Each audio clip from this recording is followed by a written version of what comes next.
All right. Why don't we go ahead and get started? I am delighted to welcome you all on our first ever hybrid event. It has an in-person component at the David Rumsey Map Center. My name is Salim Mohammed. I am head and curator of the David Rumsey Map Center, and it gives me great pleasure to collaborate and co-sponsor with the Master of Liberal Arts program here at Stanford to bring you today's speaker. I'm very happy to work with both Maddie Els Hill and Linda Paulson on this event on what is in part a celebration of the MLA program's 30th anniversary. So this is great. With me today is also Laura Kruger back there, our cartographic metadata specialist, librarian, I should say, and Tyler Mitchell, our center services supervisor, who's right by the touchscreen. Let me introduce Linda in detail first. She in turn will introduce today's speaker. Linda Paulson is Associate Dean and Director of the Master of Liberal Arts program. She received her PhD in Comparative Literature from UCLA and has taught at Stanford since 1985. Among her other achievements, she received Stanford's Dinkelspiel Award for distinguished teaching and service to Stanford. Without further ado, Linda.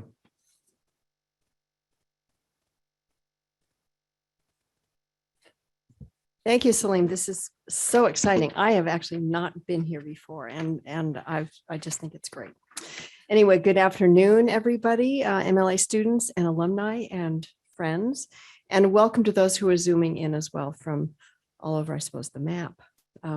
As you heard, I'm Linda Paulson. I'm the Associate Dean and Director of the Master of Liberal Arts program, and I'm certainly here to express the program's gratitude to the Rumsey Map Center here for allowing us to come in here in person and to experience this really lovely place.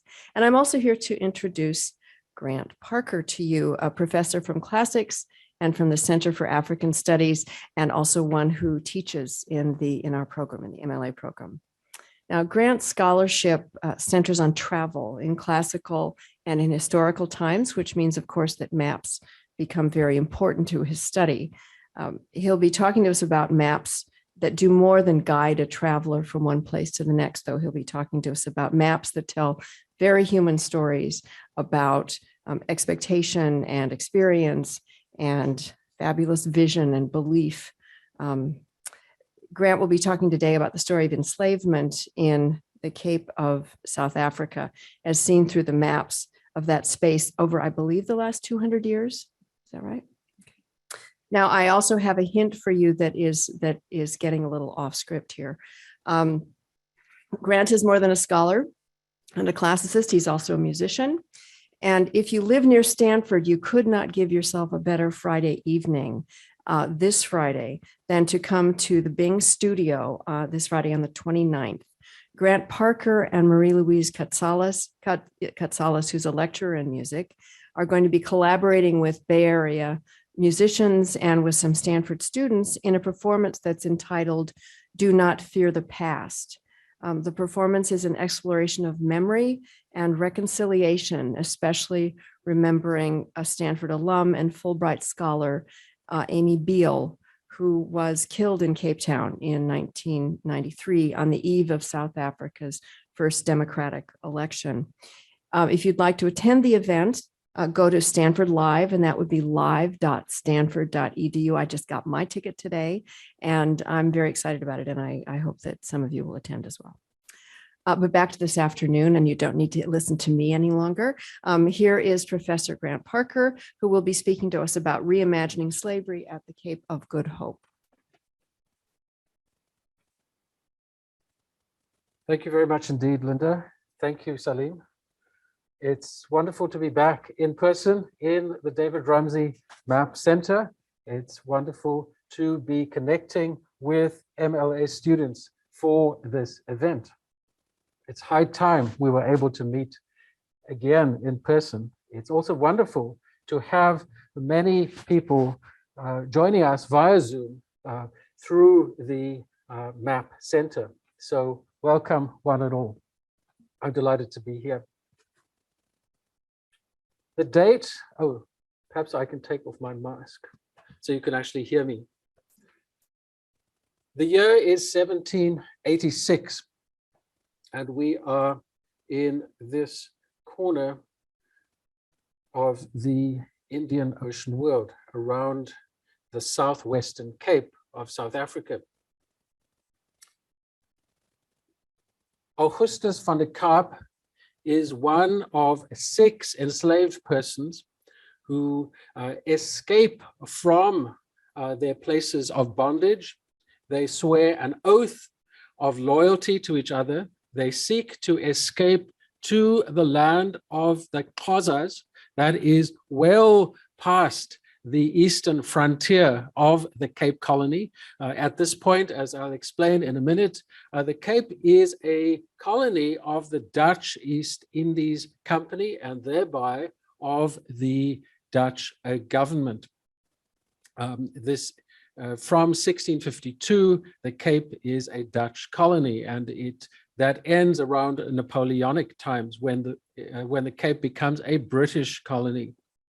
We are talking today about the Dutch period because it's in this period that although slavery was not legal in the Netherlands, the Dutch, via the Dutch East Indies Company founded in 1602 and the West Indies Company in both the Atlantic and the Indian Ocean worlds are pursuing the slave trade at an enormous scale. The Indian Ocean world, as I would like to discuss today, is much less known than the Atlantic world, certainly in the United States, and it is much less studied.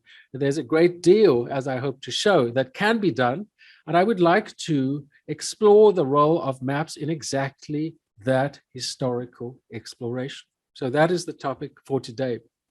Back to our story. Augustus van der Kaap, Andries van Calcutta, Jonas van Batavia, Damon van Boegis, Saripa van Mandar, Welkom van Ternate have all escaped their places of bondage, and they are trying to escape. They get a free black, that's a technical term for someone who has been manumitted, so is no longer a slave, a former slave, to write for them a fake pass. And as luck would have it, we actually have a copy of this fake pass that survives. And it says, allow these jongens, that's a word for boy and for slave, as in many languages, allow these jongens to pass, named Andries, August, Solomon, Jonas, Welkom, Luvis, Klaas, the Hottentot, up to the Great Fish River to go and collect sheep and cattle. Okay, the version that you see before you refers to the Great Fish River, and that has the red arrow.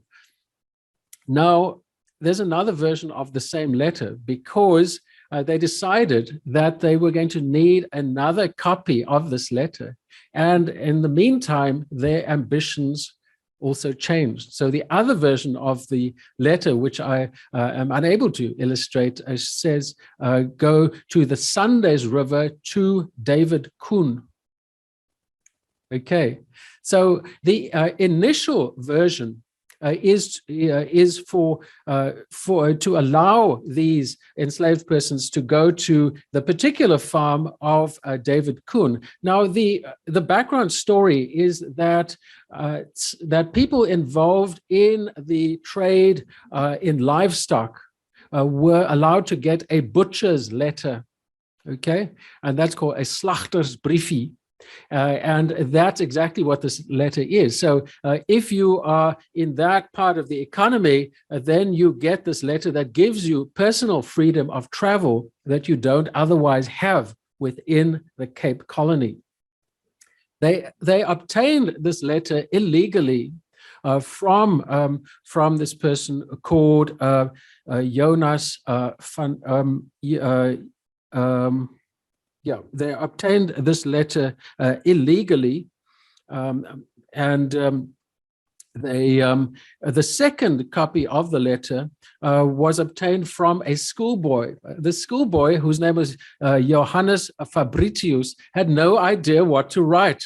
So they told him on the basis of the letter that they had. However, they amended the destination to give them greater freedom should they be apprehended. Well, in the event, this letter was never needed because they, in their attempt moving ever further eastwards, and here my wonderful research intern Fiona Clunan has mapped their journey.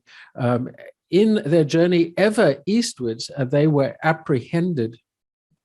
But I'm still a little bit ahead of myself in the story. What has happened is that they negotiate this very difficult terrain on the route mentioned by getting provisions from enslaved persons on farms that they pass. Now, this is very, very difficult. This is not at all densely populated, but they are also very easily apprehended.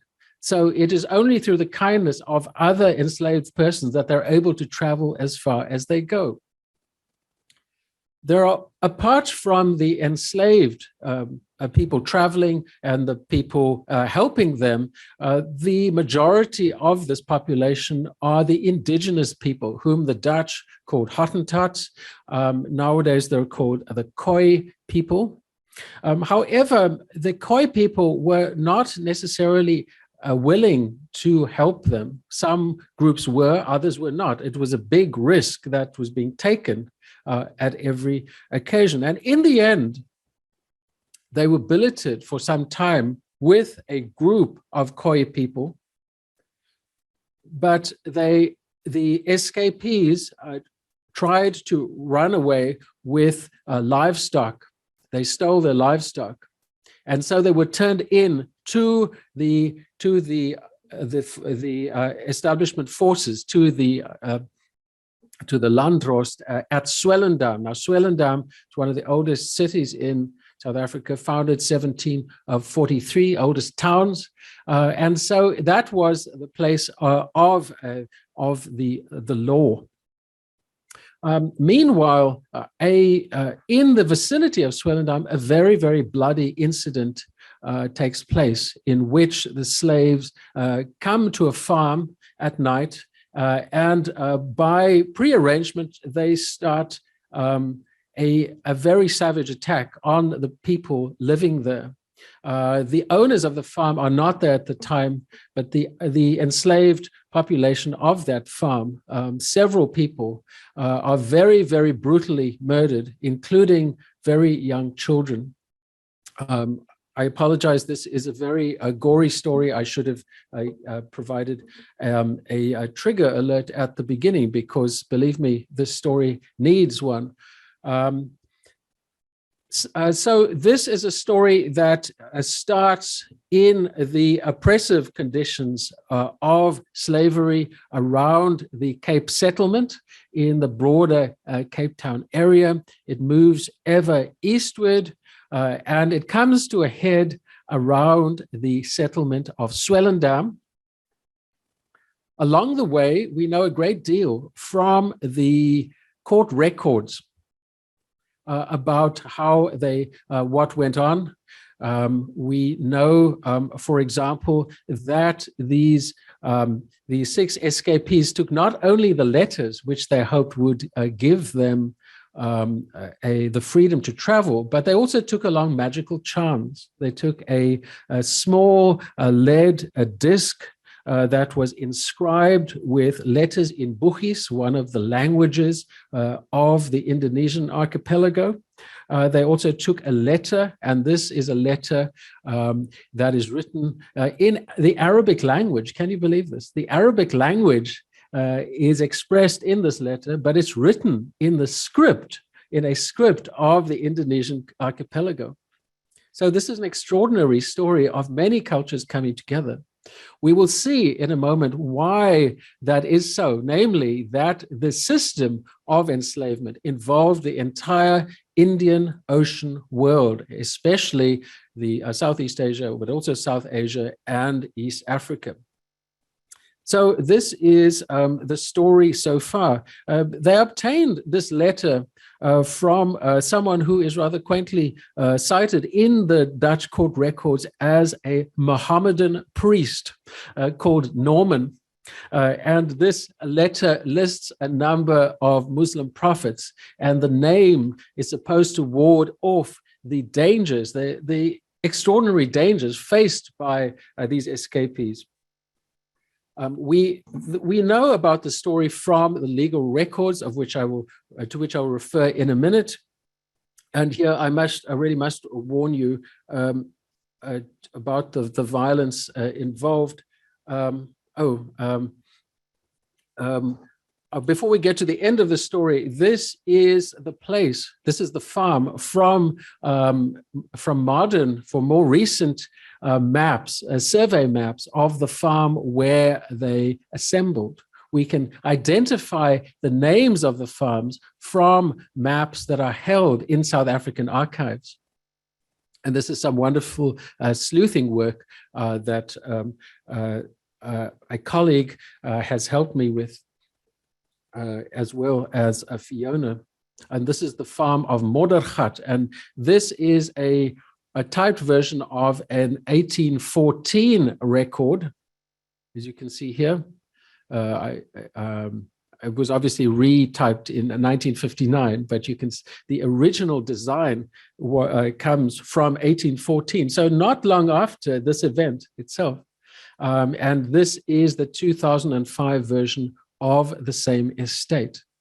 So the remarkable thing, and this is a preliminary mini conclusion, that the rural landscape maintains memories of place with a much greater directness than we might expect from a highly populated urban location such as Cape Town itself. The whodunit part is that we can actually trace journeys if we can find enough of the archival maps from the surveyor's office, rather than the, I don't want to break your heart, Salim, but the grandiose design, name brand maps that we find so beautifully displayed in this library. This is an early 20th century map that shows in enormous detail the farms of the time. The fascinating thing is to connect these farms, and sometimes the names continue from one owner, from one generation to another. Sometimes they do not, of course, but where they do, it's really wonderful. What Fiona and I have discovered, here's Swellendam, whoops. You see Swellendam over here, and this is where the very bloody event takes place, where so many are killed by this attack by the escapees on the farm. And after that happens at the farm, Hoornklip, a honey mountain, literally, they cross the Kaanmelks River. We don't know exactly why, and then they try to steal sheep from Hendrik Hop. And that is when they get apprehended. In trying to trace this, a lot of the difficulty comes from the fact that the legal trial, which is the evidence gained that has been turned into an account which the escapees are now arrested, to which they have to agree. That is the statement that they give. Well, what happens to them afterwards? It's not great. They face a terrible, unutterably horrible a punishment that is pretty typical, actually. A great deal of the criminal law of the Dutch ends very badly, and even when under amelioration, it's possible for an enslaved person to complain of bad treatment by their owner, the chances of getting a favorable finding are very small. And even if they do, they get sent back. They might get sent back to the same master and face unbelievable violence that doesn't even make it into the record. So what we see here is not only very violent and gory, but it's the tip of the iceberg.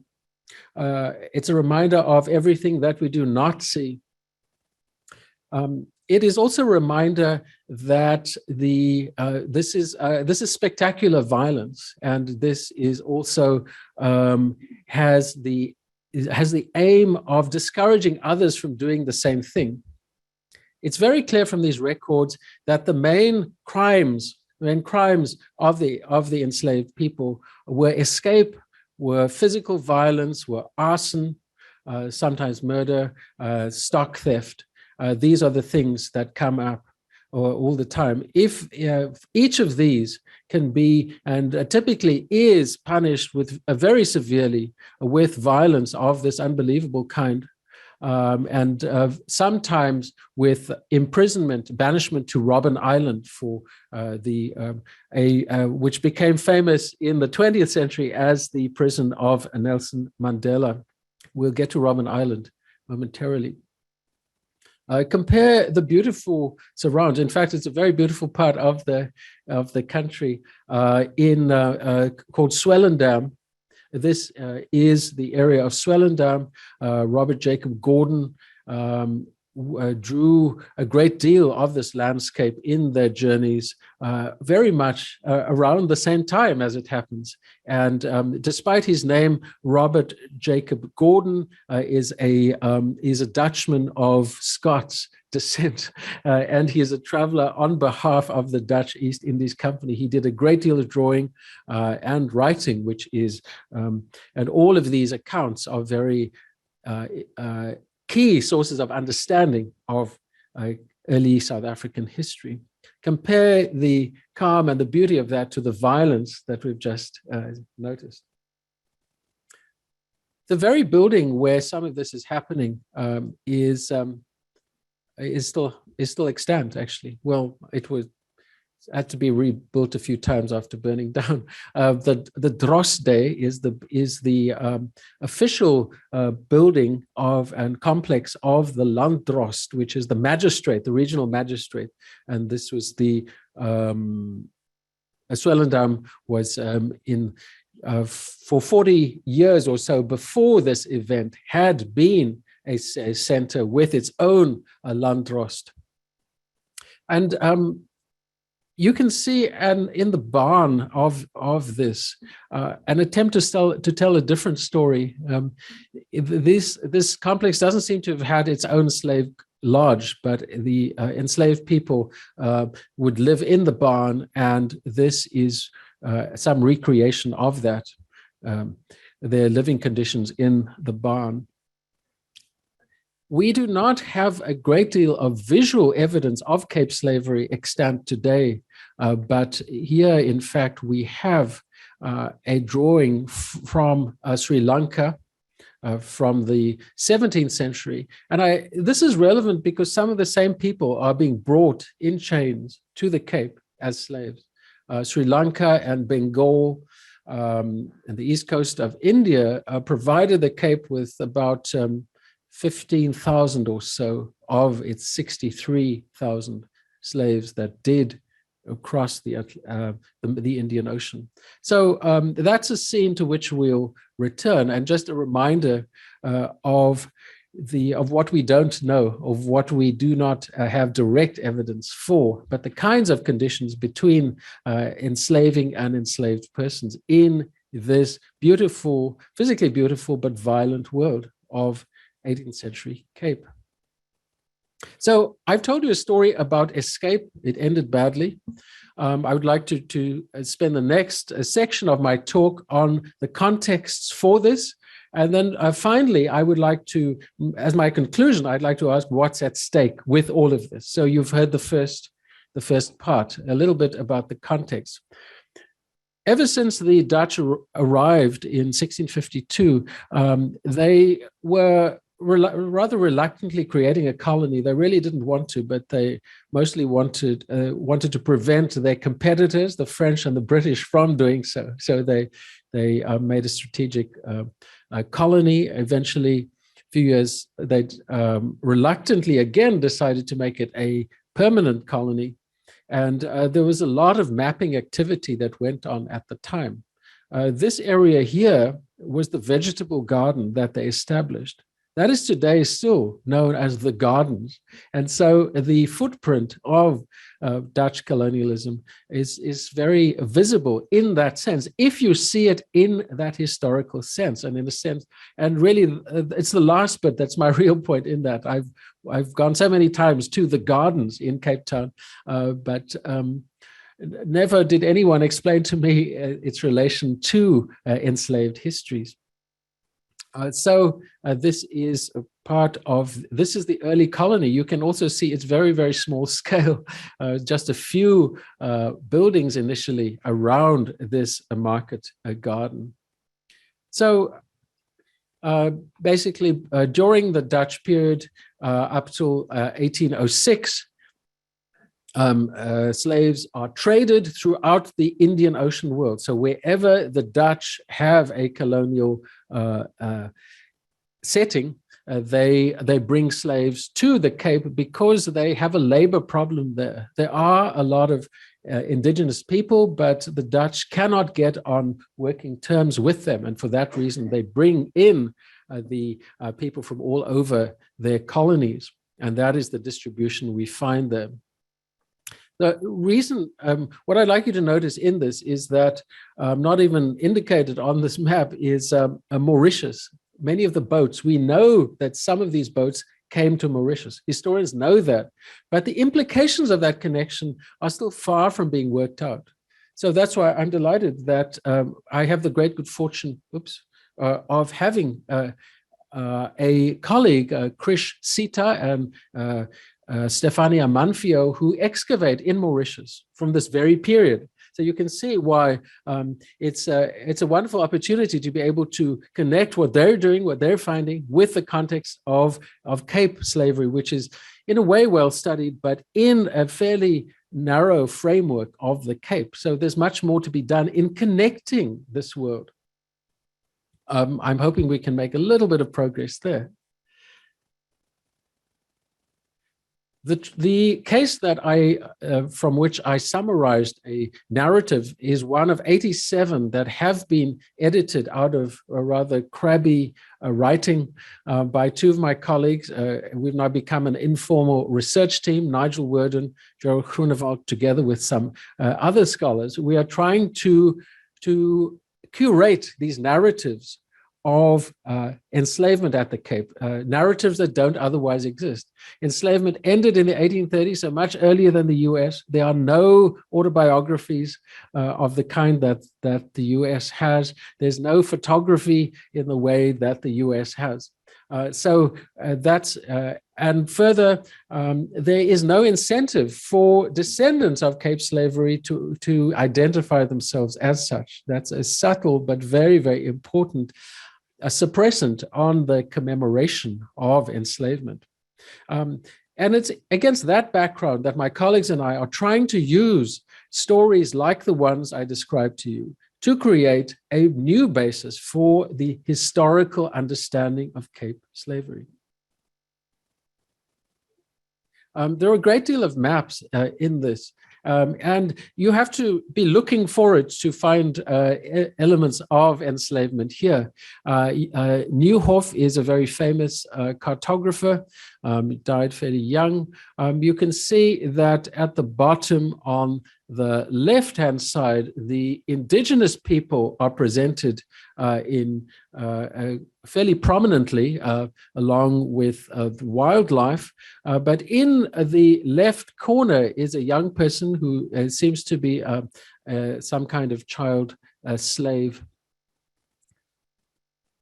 And here we see the same in greater detail. And I contrast the indigenous Khoi people on the left and the apparent enslaved boy on the right.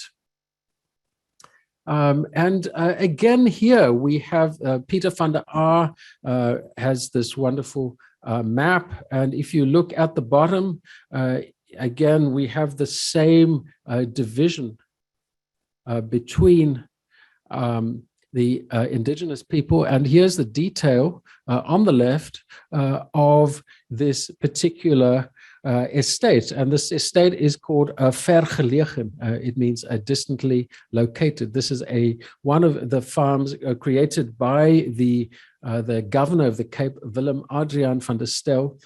He created a very lavish estate. And in fact, he was taken to court by the burghers, the free burghers, who resented his use of state funds to get such a grandiose estate. That case became a cause célèbre, and hundreds of pages were actually published on both sides of that case. And in these, we find sketches of the estate called Vergelegen. The company, who must have seen a fair amount of malpractice in their time, they ruled against the governor. They recalled the governor. They ordered Vergelegen estate to be burned down. But this was not carried out. Vergelegen stands today. We'll see it in a minute. But look at this illustration of Vergelegen estate. And we see some people walking around here. These laborers on the farm would have been enslaved. There's no doubt about that. And here we find an image from around the same time. It looks very similar, actually. Even the angle of the people there, even the arrangement of the mountains and of the animals on the hill. It shows a definite connection between the image and the map of Peter van der Aar. So this is Vergelegen. So the point is that there are signs of enslavement, but they're quite small and you have to be looking for them, and then you can find connections. Here's Vergelegen estate today, remote on the edge, not on this map. And here is the slave quarters. This estate was big enough to have its own slave lodge. In smaller estates, slaves would sleep in the kitchen or in the barn, but in this case, they had their own slave lodge. And after this farm was bought by Anglo-American, Anglo-American paid an artist, Peter Laponda, to create a maquette of this, to recreate the slave lodge from the very little evidence that was available. In general, there's very little visual representation of Cape slavery. This is one such case from Peter Kolb in a very widely read but disputed, highly criticized account of the Cape. Slavery is mentioned in passing. There's much, much more attention to by European travelers to the indigenous people who were much more interested in the foreignness and the strangeness of the ways of the indigenous people. And in the case of some of them, there is this idea of the noble savage, and the so-called Hottentots are the ultimate example of that in some such accounts.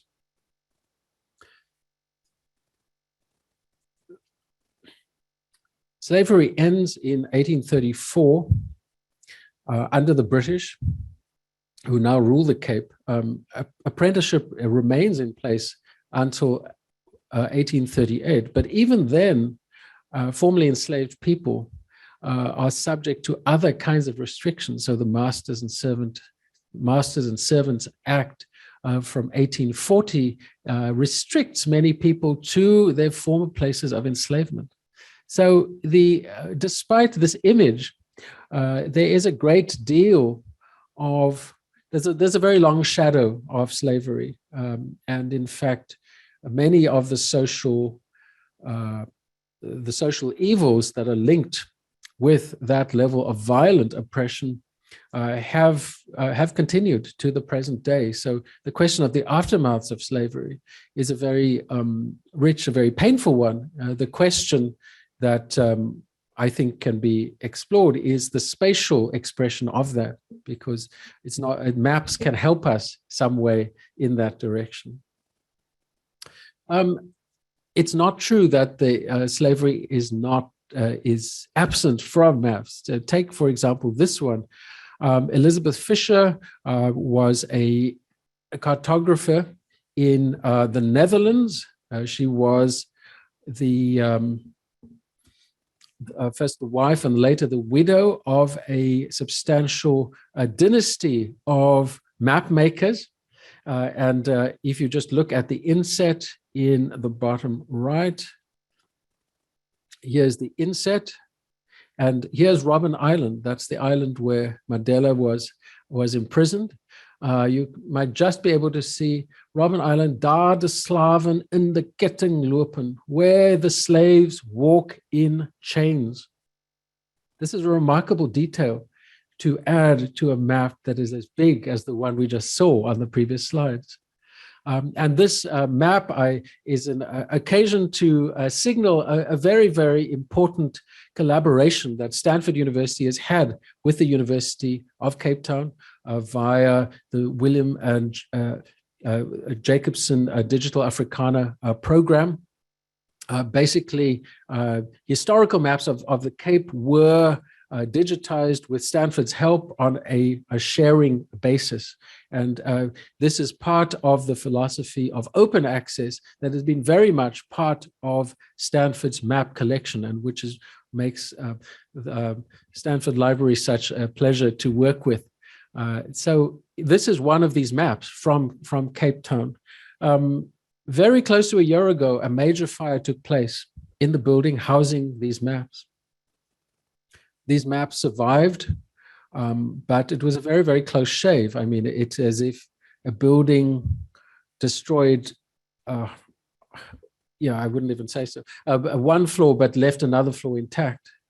And that's how close a shave it was at the University of Cape Town Library in April 2021.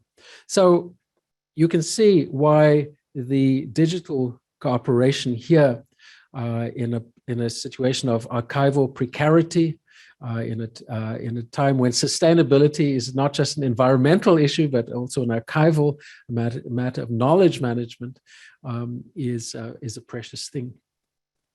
So yes, Elizabeth Fisher is, and you can read about Elizabeth Fisher and the dynasty of which she was part in this journal of the Rijksmuseum. I would also like to draw your attention to a remarkable resource, and funded, I think, mostly by the Dutch government. It's called the Atlas of Mutual Heritage. So this is it has an atlas on the left-hand side of the screen, but on the right, you can zoom it in and out, just like the David Rumsey map collection. You can zoom it in and out and then find the appropriate, then find the matching maps for the place that you're interested in this case, Robben Island, a very distinctive, very historically important part of the world. You can also find other kinds of documents. So I do recommend this to you if you're interested in any element of Dutch history, and in this case, Cape history. There's an enormous wealth of material to be had there. Again, open access, which has been very much the philosophy of the Dutch National Archive, the Rijksmuseum, and this resource as well. So yes, still on the mapping of slavery, here is, if you can see D, it says Maison des Esclaves. So this is the slave lodge, which still stands today, actually, outside the gardens in Cape Town. And this, again, is a Berlin map. So it's time to wrap up. And there are 5 points I'd like to make. What is all of this about?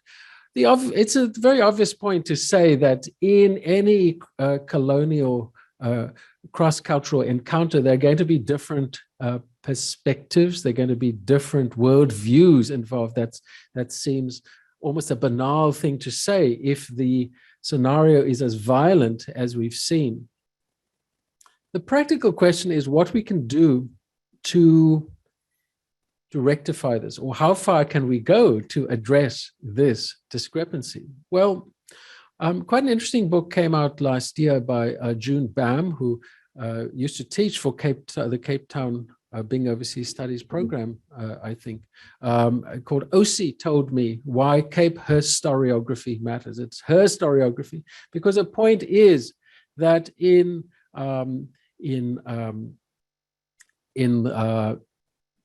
South African past, and particularly the ones that she's interested in, that is of descendants of indigenous Cape people, the Khoi people, traditional knowledge is preserved and conveyed by older women, by mothers and grandmothers. And that's exactly what Bam explores in this book.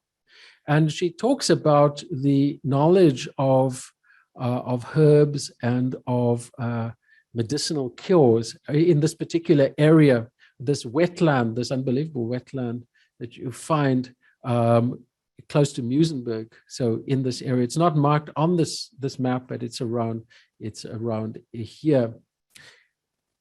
So yes, the discrepant perception here is massive. We need to try very hard, but try nonetheless to counteract that particular colonial view. There are ways of seeing these histories away from the colonial gaze. It's not easy, but we should at least try.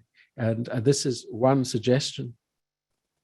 It's important, therefore, to take on board some of the creative reconstructions. And these are just three that are known to me, and to be, well, the third one is really a scholarly book, but the first two are novels that have used archives to tell a story. And that's exactly what these authors have done. Certainly, the book by Christianse is a novel that is very, very deeply researched. So she spent years with this very archive, these very archives that I'm talking about now, in order to write that novel. And that novel is it's somewhat on the model of Morrison's Beloved, actually. It's very, very important to benefit from the creative efforts of novelists that delve into archives to tell otherwise suppressed stories. The second point I would call thinking small. That is to say that a great deal can come from very particular stories. I told you the story of Augustus van der Kaap and his 5 fellow escapees, and the end, the very gory end that they suffered.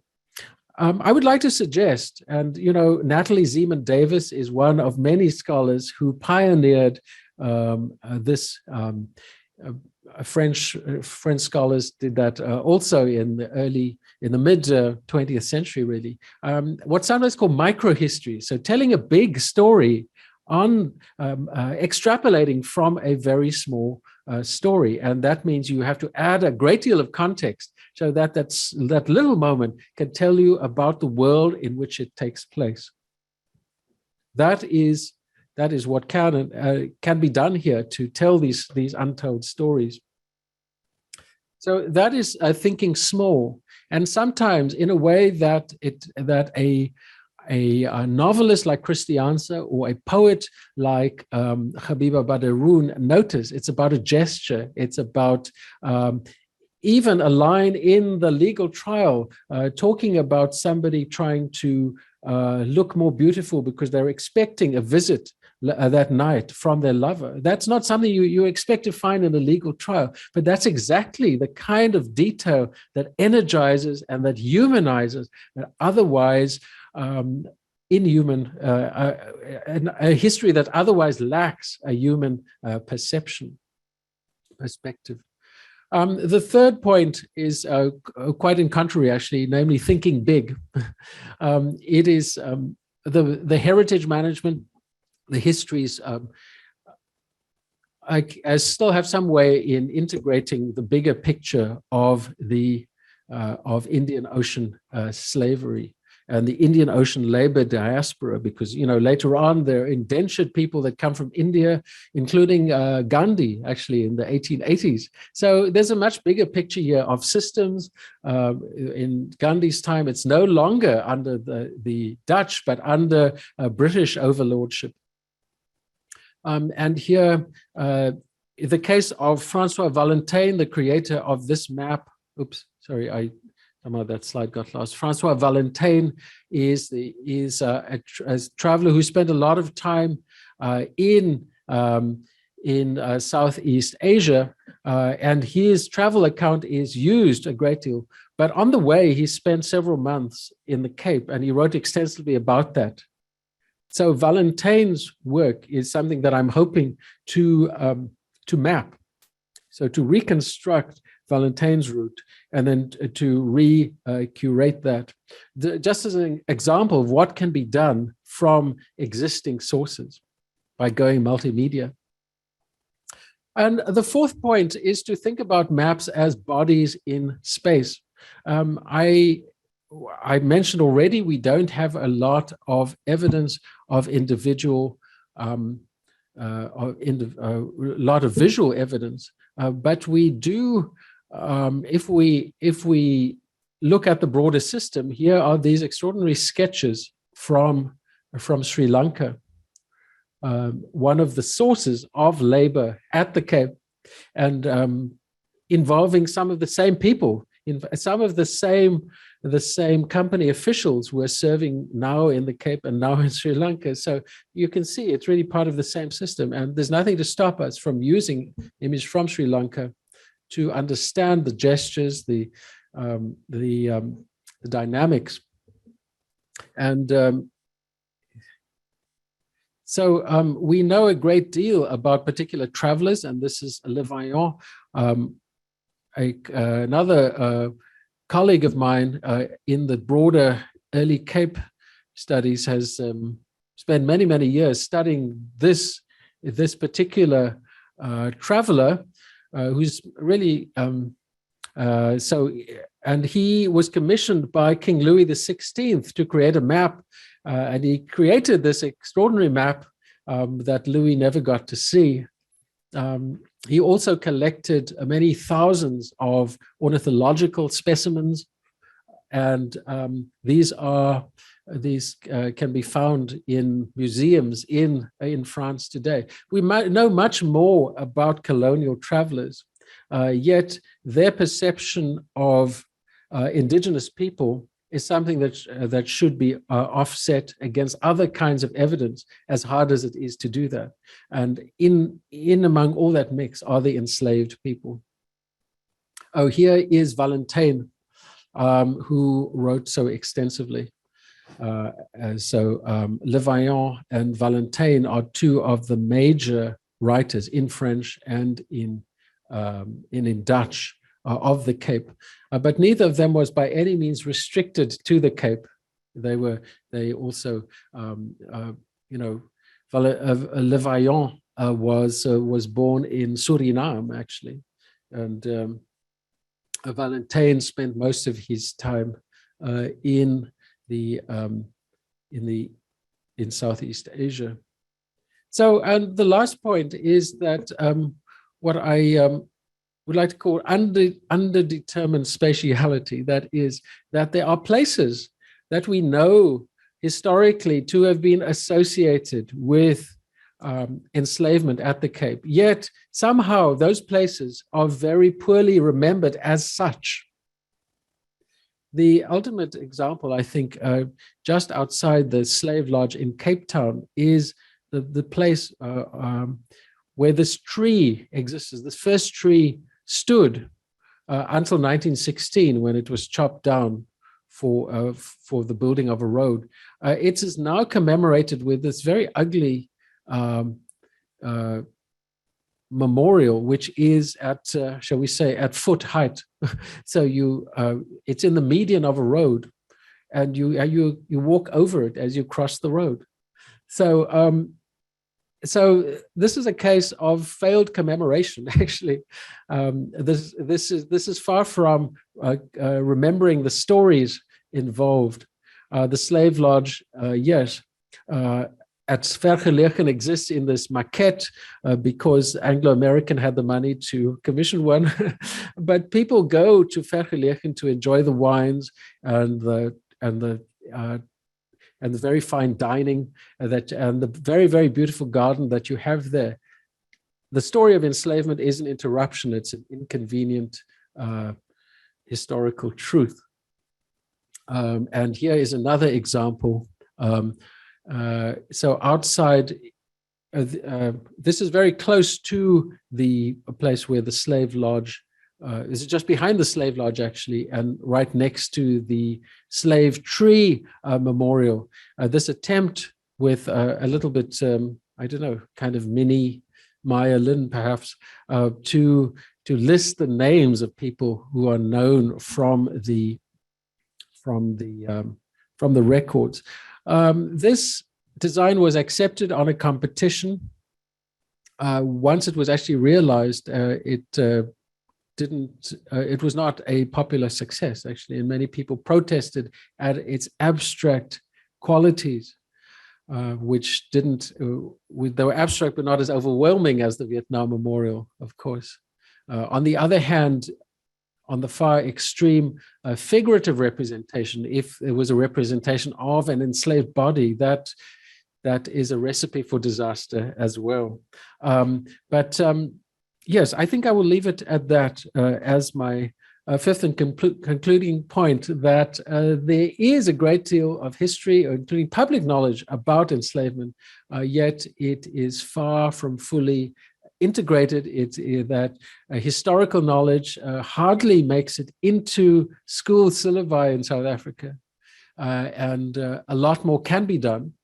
If you have any interest in doing so, there are many, many texts that can be studied with a view to mapping, with a view to finding the incidental detail that can bring this important but bloody history to life. Thank you very much.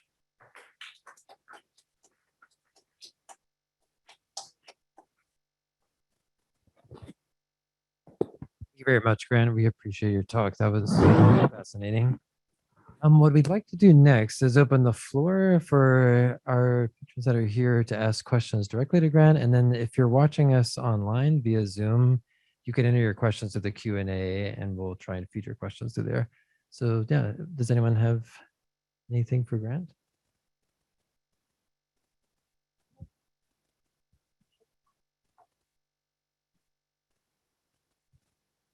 So what were the ethnicities of the 6 enslaved people that you showed early on?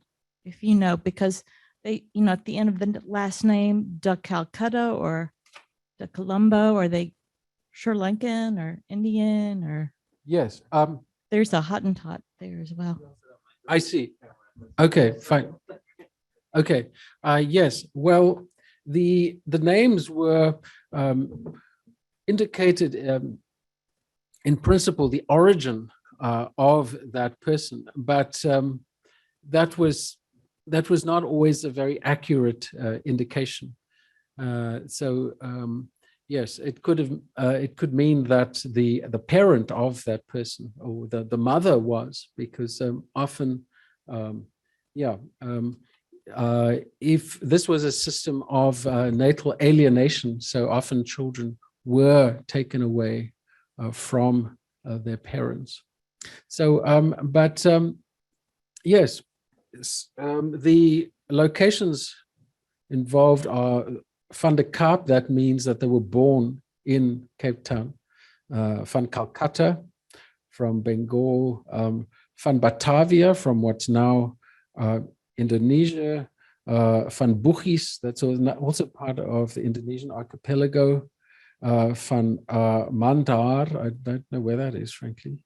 and van Ternate, that's also in the Indonesian archipelago. So it's on the basis of these names that scholars have tried to reconstruct. Well, no, the reconstructions have of the origins of the slaves has rested on firmer evidence, as in ship's records. So yes, we have a little bit of information when it comes to ship's records, but there are so many independent variables in the social system that it's very hard to know. And I have one more question. Thank course. you. What does the charm tell you? I mean, there's the Islamic kind of Arabic prophets mentioned, you know, Muslim half, and then the guy is named Norman or Yes. the priest. So what does that indicate to you? There is an indication within the trial that to the degree we can take the trial records at their word, and that the charms were there to guard against wild animals. That's what the trial record says. But there are many other instances of charms being used, often on pieces of jewelry, as in many societies, to ward off a misfortune in many different settings. It's just that in this particular case, the records make it clear that they are concerned about the wild animals, or the records as funneled by the legal system that is very hostile to them. Yes. In fact, the use of this language is it's consonant with many other uses of magic, namely that a magical charm or an amulet would often use a less familiar language. The Romans loved to have amulets in languages they couldn't understand. There are many that exist from Egypt, for example. Yes. So a question from me is, your study of the enslaved travelers, was it triggered by you getting the trial documents? Did you a microhistory? Is that how you? Well, I'm sorry. Please complete the question. Yes. Well, I come from this part of the world, and I never studied South African history in a serious way until I'd already come quite far in the study of the ancient Greeks and Romans. But the Greeks and Romans also had enslaved people, actually, and so in later life, I've returned to my South African origins in a comparative spirit. And it's very interesting to compare, for example, in the Roman world, if you were enslaved, you had a very good chance of becoming free, actually. It's sometimes called an open system, that you could earn money on the side with extra work and you could purchase your freedom. Or else, if you outlived your owner, you had a good chance of being freed upon the owner's demise. So the Roman system involved a great deal of upward mobility, and part of that was the mobility out of enslavement, because when you cease to be a slave in the Roman world as a freedman, you'd continue to have a close relation with your former owner. No such thing in the Cape. Manumission did happen, but it was fairly rare. Manumission was that is the individual freeing of slaves, was pretty rare. On the other hand, the Cape system, like all the rest of the British Empire, went through a time when all slaves were freed in 1834.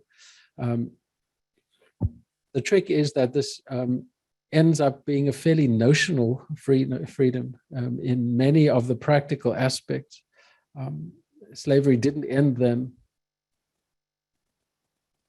But I suppose just one last crack at your searching question. What does intrigue me about this study is the chance to find multimedia links. I've known many of these maps for a long time. I'd never thought of them in a context of enslavement.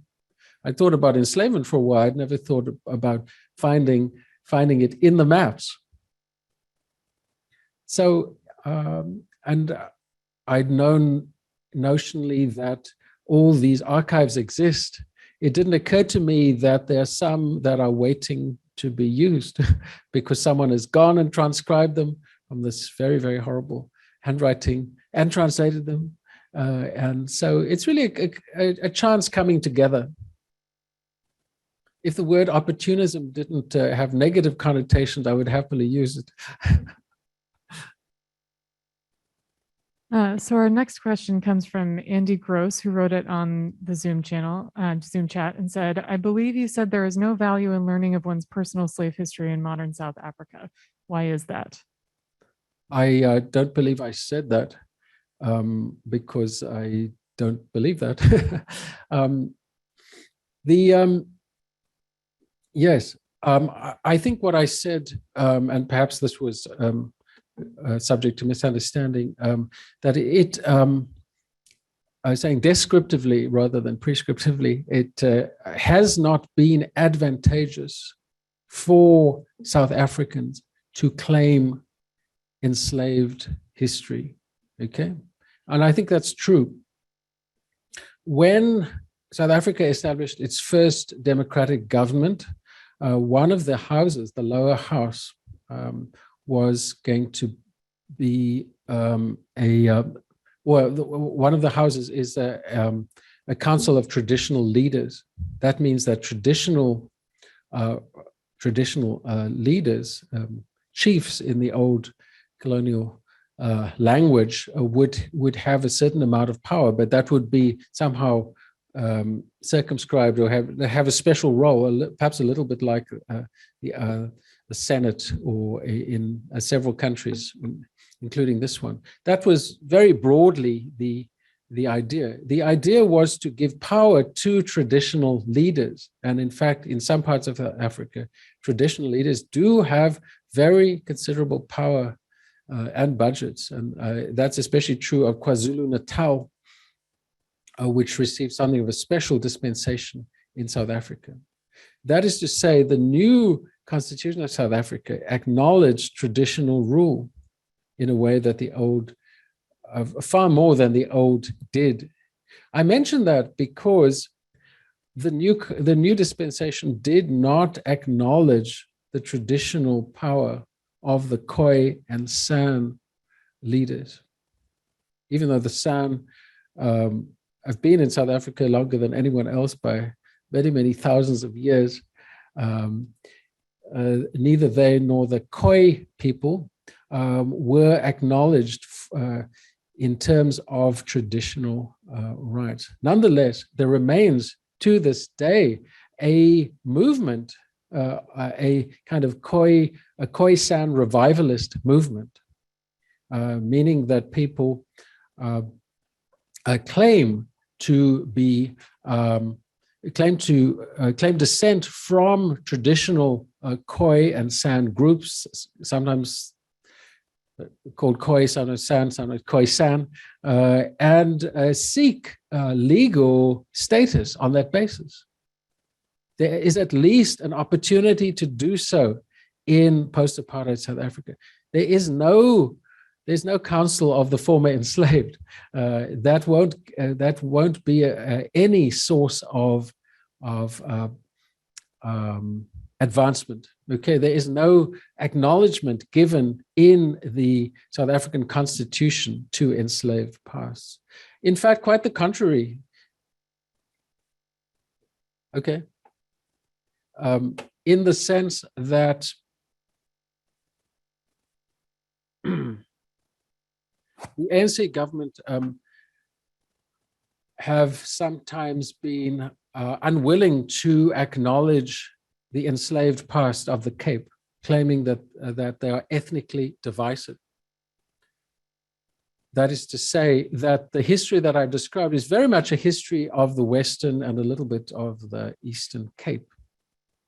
Okay, it simply has no bearing on the populous Gauteng province in the northeast or the KwaZulu-Natal area in the East Coast. It just is not part of that history at all. Furthermore, there is the metaphorical turn, what I like to call the metaphorical turn. That is, the ANC was one, perhaps the largest group leading the liberation struggle against apartheid in South Africa for a great deal of the 20th century.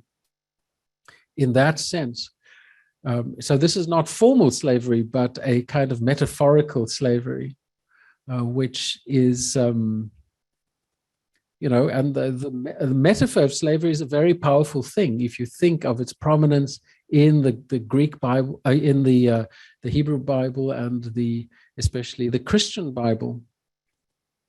Well, especially both, I think. But there's a metaphor of enslavement that is, in a profound sense, at odds with the historical commemoration. And we find that exact collision here. When the ANC prevents some of the museums of joining in UNESCO initiatives, saying we will not support you, Cape Museum, to take part in this international initiative because this interferes with our narrative of liberation. There is one more question online from Samuel de Klerk, and they write, do the farm plots from the older maps still exist today, or have they been changed and reorganized? That is a very good question. I wish there was an easy answer. The Surveyor General's office, the Deeds Office, have considerable maps of unbelievable detail of the kind that I was able to show you by way of an example. In some cases, the plot maps have changed. In other cases, in fact, in general, the larger farms have been cut up into smaller ones. There are many more farms now. But these older survey maps are very, very valuable. They do not have a full grid pattern. It's a little bit like something that's floating in a large pond, rather than something that has particular coordinates of which you can see. You can't just get all of them and paste them together. Firstly, what tends to happen is that you need to ask for the thing, and then you get just that one. It's very hard to get access to them at present. There's hope of improvement, but this is yet to come. Secondly, they do not align as neatly at all. And so it needs a great deal of detailed work to map any early map in relation to a contemporary one such as Google Maps. Another problem is that many of the rivers have moved. So if you notice the one map, there was a very windy river path, and that's because it's close to the coast with a very low elevation, and so it winds a great deal. And so that means whenever there's a flood every few decades, then the river course changes. Many of the legal texts that, including the one we mentioned, indicate locations and spatial relations in relation to rivers. And that's a problem when the rivers move. So the answer is yes and no, in a word. But maybe the most important thing is to say that there's a lot of work to do. Anyone that wants to has the patience to get hold of these maps and perhaps even go and try to locate them in relation to landscapes today could have a very interesting experience, especially since they are linked with trials such as the ones we've had. The 87 trials that my colleagues have edited are only a small percentage of the total number of criminal trials. Civil, there's a large body of civil trials as well, but much like today, they are much less decisive, and they go on for a long time and reach no result.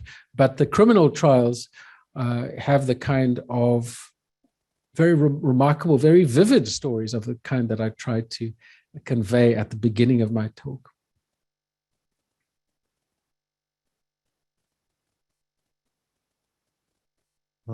Just wanted to check and make sure there are no more questions that we have from any of our guests here. Right. Well, I'd like to thank you again, Grant, on behalf of the David Rumsey Map Center for coming here and giving us this delightful talk. I know it gives us some food for thought. And I wanted to check and make sure you didn't want to have any closing remarks. Well, I'd just like to say that this is more like a promissory note. Many of the talks given at this podium have been command performances, and thank you for bearing with me in conveying a sense of the work that needs to be done and the work which I think is really asking to be done. And perhaps some of you might join me in that journey. Some of you both online and in the audience here present might join me in some part of that journey. Do feel free to be in touch with me. Thank you very much indeed.